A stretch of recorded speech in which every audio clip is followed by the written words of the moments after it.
अब तक 5 की मौत की पुष्टि हो गई है। 200 लोगों को रेस्क्यू किया गया। 150 से ज्यादा लोग अब भी लापता हैं।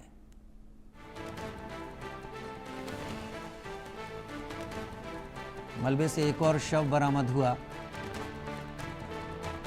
अब तक 5 की मौत, 200 लोगों का रेस्क्यू हो चुका है। 150 से ज्यादा लोग अब भी लापता बताए जा रहे हैं। तबाही की तस्वीरें, लेकिन अब भी अंदाजा ये लगाया जा रहा है कि और भी बहुत लोग मलबे में दबे हो सकते हैं।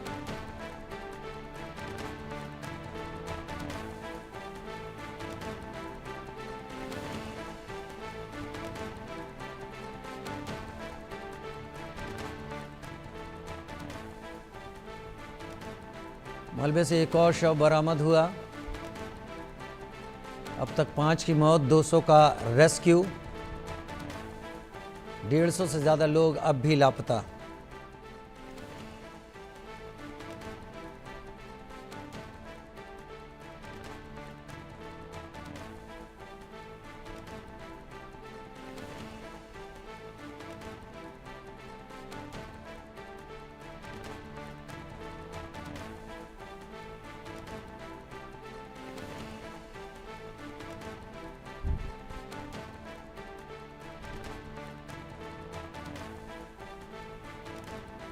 बादल फाड़ तबाही तस्वीरों में दिख रही है। अब तक 5 की मौत, 200 का रेस्क्यू।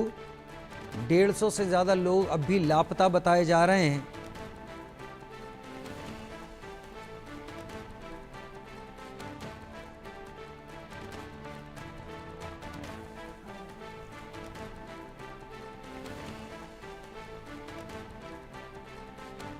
उधर उत्तरकाशी के धराली बाजार में मलबे को हटाया जा रहा है। रेस्क्यू टीमों के साथ स्वास्थ्य महकमा भी अलर्ट है। घायलों के लिए जिले के अस्पतालों में बेड आरक्षित किए गए। इंडिया न्यूज की टीम ने सीएमओ बीएस रावत से बातचीत की, सुनिए। दिन घटना सामने आई है, उसके बाद से रेस्क्यू टीमें लगातार अपना काम कर रही है। स्वास्थ्य महकमा भी पूरी तरह से सक्रिय बना हुआ है, लगातार आवागमन किया जा रहा है। इस वक्त हमारे साथ उत्तरकाशी के सीएमओ हैं, जो कि अभी घटनास्थल पर ही पहुंचने जा रहे हैं। बीच रास्ते पर ही हमने इनको रोका है, कुछ जानकारी इनसे लेते हैं। सीएमओ साहब, इस समय की क्या स्थिति है, देखते हैं पूरे। इस समय हमारी जो है ऊपर जो है टीमें तैनात हैं। हमने कल जो है जैसे ही आया तो हमने जो है हरसिल, हमारा पीएससी पड़ता है, तो वहाँ से हमने जो है दो एम्बुलेंसों को हरसिल से रवाना कर दिया था। साथ ही हमने भटवाड़ी से भी एक एम्बुलेंस को रवाना कर दिया था। लेकिन उसके बाद क्या हुआ कि मुझे लग रहा है 7:30 के बाद वहाँ पे टावर नहीं आ रहा है, तो उनसे बात नहीं हो पा रही है।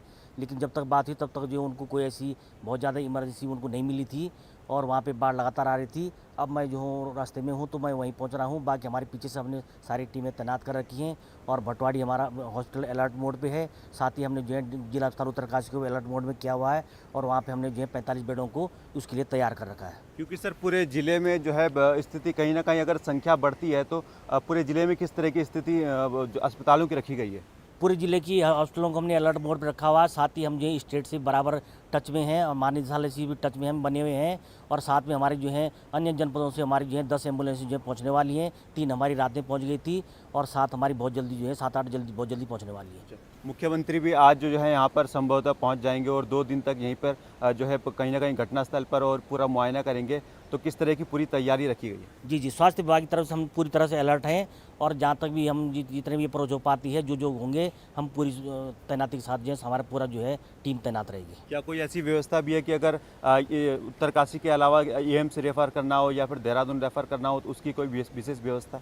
जी, एम्स में भी और हमारे जो है जो दून मेडिकल कॉलेज है वहाँ पे भी बेडों को रिजर्व किया गया है और वहाँ पे मेरी जो है स्टेट में भी बात हुई थी, तो सब जो हम पूरी तरह से तैयार हैं, कॉन्टैक्ट में सबसे हमारे। सर, रास्ते की क्या स्थिति आप पाते हैं, क्या सूचना मिल पा रही है? रास्ते की ये है कि जो कल रात को जो रास्ता बंद था रात में, तो हम आधे रास्ते तक ही पहुँच पाए थे। अभी हम जा रहे हैं तो जहाँ तक जो नेटवर्क है वहाँ तक तो रास्ता ठीक है। मौसम की ओर से किस तरह से कोऑर्डिनेट किया जा रहा है? आज भी अलर्ट जारी किया गया है? मौसम तो हाई अलर्ट पे ही है, तो सब लोग हाई अलर्ट पे हैं। अभी हम भी रास्ते में ऊपर पहुंच रहे हैं, देखते हैं क्या होता है।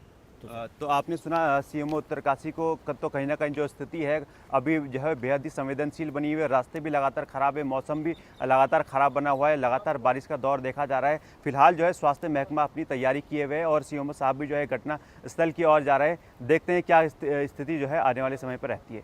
अपने वीडियो जर्नलिस्ट सुमित रावत के साथ मैं शुभम कोटनाला, उत्तरकाशी, उत्तराखंड से। धराली में आई आपदा के बाद सभी विभाग मिलकर काम कर रहे हैं। सभी के प्रयास है कि राहत बचाव काम में तेजी लाई जाए। संवाददाता शुभम कोटनाला ने डीएफओ से बातचीत की, क्या कहा सुनिए। धराली में जिस तरह से मलबा आने से पूरा गांव जो है उसके नीचे दब गया और रेस्क्यू कार्य लगातार जारी है, लेकिन सड़क मार्ग बाधित हैं। किस तरह की पूरी तैयारी है, अभी क्या स्थिति है, इसके लिए हमारे साथ इस वक्त मौजूद है उत्तरकाशी डीएफओ। सर, इस वक्त क्या स्थिति देखी जा रही है, क्या कुछ स्थिति है इस समय? देखिए, कल ये घटना करीबन 12 साढ़े 12 बजे के आसपास की बताई जा रही है, जबकि श्रीखंड क्षेत्र में कहीं क्लाउड ब्रस्ट होने से जो खीर नदी थी उसमें आए हुए मलबे और पानी में पूरा धराली का जो कस्बा था पूरा साफ हो गया।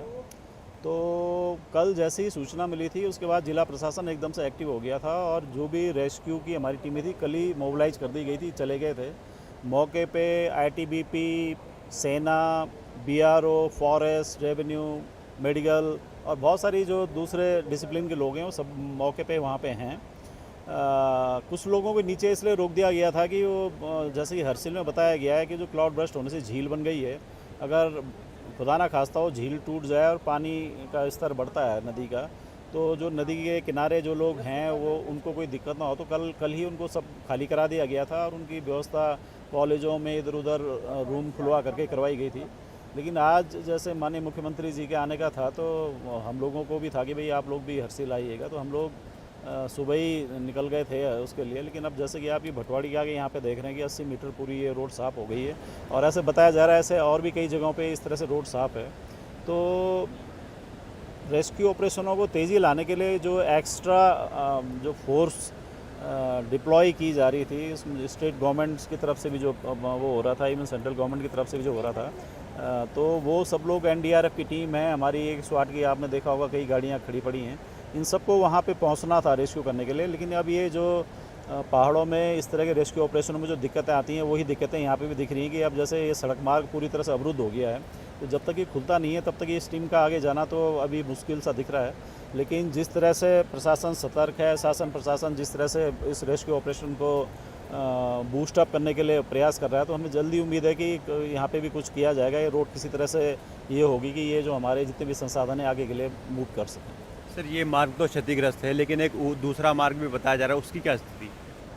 दूसरा मार्ग यहाँ से है, वो भी उससे भी कोई फ़ायदा नहीं है ना। यहाँ से ऊपर रैथल होते हुए है, लेकिन वो जहाँ नीचे उतर रहा है उससे आगे ही बता रहे हैं इसी तरह रोड साफ़ है, तो वहाँ से जाके भी कोई अगर ऐसा होता तो अब तक तो मूव कर चुके होते हैं। सर, जिन लोगों को स्कूलों में ठहराया गया है उनके खाने पीने की तमाम अन्य चीज़ों की व्यवस्था क्या है? पूरी प्रशासन के द्वारा व्यवस्था की गई है और ये पूरे उत्तरकाशी, गंगोरी से लेकर जहाँ भी नदी के किनारे लोग थे उनको कल ही सबको वहाँ से खाली करा दिया गया था कि भाई जल स्तर बढ़ने से कोई और दुर्घटना ना हो, और उन सबको ले जा करके इंटर कॉलेज इस तरह के स्कूलों में जहाँ वो थे वो कमरे खाली करा करके उनको उनके रहने की व्यवस्था और उनके खाने की व्यवस्था ही पूरी प्रशासन के द्वारा आपदा के तहत की गई थी। सर, क्या कुछ सूचना मिली है कि वहाँ से कितने लोगों को और बचा लिया गया है?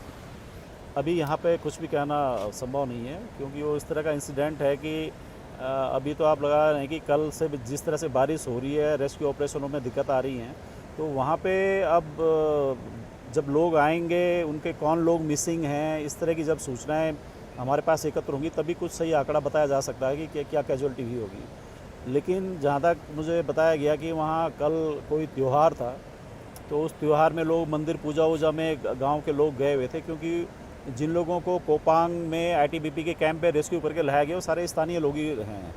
तो अगर वो लोग वहाँ पे उस समय नहीं थे जहाँ पे घटना घटी है, मंदिर में पूजा के से गए थे, तो ईश्वर की कृपा है, भगवान का लाख लाख धन्यवाद है कि वो बच गए हैं। लेकिन हाँ, जो मार्केट में अगर कोई टूरिस्ट था, उन रिजॉर्ट या होटल में रुका हुआ था, या दुकानदार थे कोई थे, तो वहाँ पे क्योंकि ऑल ऑफ सडन ऐसा हुआ है कि किसी को मतलब भागने का मौका भी नहीं मिला है।